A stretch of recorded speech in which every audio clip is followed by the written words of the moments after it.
Gamecocks? Well, that's I can't say enough about our players and coaches and the resiliency of this team, overcoming some adversity with the injuries.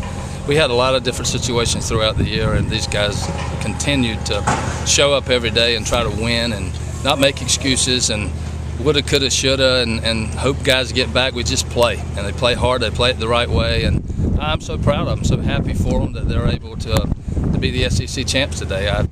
I'm really almost amazed at the way they've battled the entire season when we've had situations that were very, very difficult for us, and these guys have been great.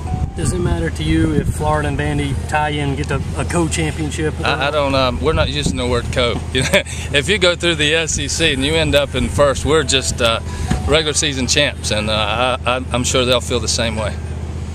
With knowing what was on the line today, what did you tell your team before the game last night whenever you addressed them? The only thing that I said is that, it's baseball at the end of the day. Sure, you come down to the last game, you have a chance to be, a team that finishes first, but we're playing on the road. We're playing against a Crimson Tide team who's really good, and they got Jonathan Smart on the mound, who is one of the best guys in the league. So you got to just play baseball. We're not going to get many runs. I knew that going in. We had some run-scoring opportunities, but he gets outs. Statistically, that's what he does. So he battled. He made some good pitches when he needed to, and we played very, very well. We got a great start out of Colby.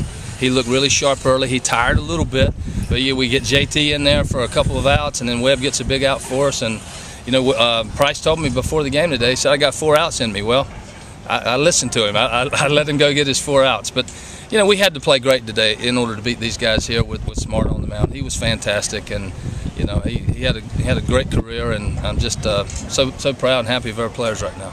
Steven comes up again in the second inning and cracks the only home run of the series. I mean, how do you not give that guy a bat these days and just tell him to go? It's unbelievable. I mean, this park this weekend played extremely big, and when he hit that ball, I'm thinking, well, somebody will run under it. Dugas will probably go camp out for that one, but he crunched it pretty good, and it got out of here. But we just had different guys step up for us, and even though it was a solo home run, it was big. We only won by a run today. We needed every one of them. How big was Morales getting that RBI to try to get his mojo working before the tournament? Well, that was good. That was good to see, and I was hoping we'd have a few more runs that inning, but again, Smart does what he needs to do on the mound. But we played hard. We played smart. We were able to play good defense. Moody made a couple of nice plays, and it worked out great for us today.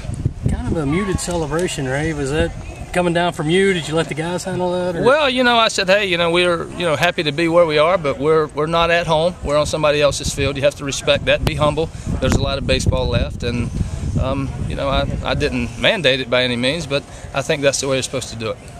And I know you'll talk about this next week, but how do you guys approach the tournament? Obviously, a national seed could be a consideration. Some say you're already locked in. How do you go into Hoover looking at that? I'm going to give you a conservative answer that we're going to try to get, make sure our guys are rested, make sure that we use the right guys. We don't tax too many people, probably, be very limited with Matt Price and Brady and so forth. And as I tell you that, as soon as we put the uniform on, it all changes. So I've been there before, and, we haven't been a team that has been real special at Hoover. I know we won it, I guess, in '04, but that's a very difficult tournament, and you want to be there for a while. And last year we went out early and we came home and practiced a couple of times a day, and I know the players don't want to do that, and certainly I don't either. So, but again, once you put the uniform on, all that coach talk goes out the window. At least it does for me. Sometimes I wish that I could not be like that, but when you compete and you got the uniform on, you have to go. Do you feel like this team is a top 8 seed? Oh, I don't know about all that. I know we've won a lot of games, and that's great, but I leave that up to other people to decide, and we'll just play. Just like we did last year, we'll just play. We're happy that we're probably an NCAA team, and that's one of the goals you have at the beginning of the year. So we'll just go play and do whatever they tell us to do. That's right. Thank you, guys. Appreciate it. Probably shouldn't handicap the SEC.